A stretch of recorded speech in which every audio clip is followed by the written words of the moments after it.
করে তারা বিপুল পরিমাণে কার্বন ডাই অক্সাইড, মিথেন ও অন্যান্য গ্রিনহাউস গ্যাস নির্গমন করছে। এর ফলে বিশ্বের কার্বন নির্গমনের প্রায় 75% ঘটে উন্নত রাষ্ট্রগুলো থেকে।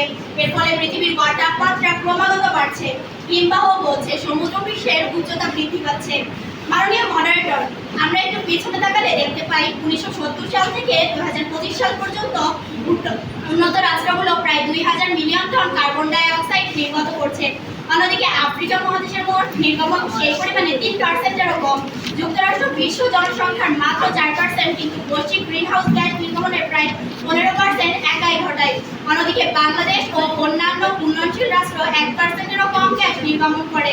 অথচ জলবায়ু পরিবর্তনের সবচেয়ে ঝুঁকি রয়েছে এই রাষ্ট্রগুলোতে। কিন্তু মাননীয় মডারেটর, এই ভয়াবহ পরিণতির দায়ী কে? শিকার হচ্ছে কারা? এই ভয়াবহ পরিণতির শিকার হচ্ছে উন্নয়নশীল রাষ্ট্রগুলো, যাদের অবদান মোট নির্গমনের ক্ষেত্রে অত্যন্ত সামান্য। সুন্দর বক্তব্য দিয়েছে।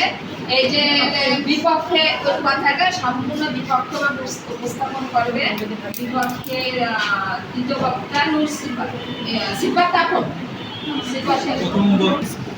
মাননীয় মডারেটর, বিদ্য বিচারক মণ্ডলী এবং শ্রোতাবৃন্দ, সবাইকে আসসালামু আলাইকুম। আজকের বিতর্কের বিষয় হচ্ছে জলবায়ু পরিবর্তনে উন্নত রাষ্ট্র দায়ী, কিন্তু ভুক্তভোগী উন্নয়নশীল রাষ্ট্র। আমি এর বিপক্ষে বলছি। মাননীয় মডারেটর, আপনাদের কাছে আমি 1901 সাল থেকে 1999 পর্যন্ত ওজোন ক্ষয়স্তরের মাত্রা দেখাচ্ছি। সেপ্টেম্বর 1981 সালে যত রুট পর্যন্ত, কিন্তু 1987-তে তার মাত্রা বেড়েছে অনেক গুণ। কিন্তু সেই 1987 সাল থেকে লাস্ট সেপ্টেম্বর 99%। এতদিন পর পুরো 12 বছর কোনো পরিমাণে একটু বৃদ্ধিও পায়নি, একটু ক্ষয়ও হয়নি। এর কারণ কি? জনসচেতনতা। আপনাদের উন্নত দেশগুলো জনসচেতন, তাই আপনারা ক্ষয় এবং এর মাত্রা রোধ করতে পারছেন।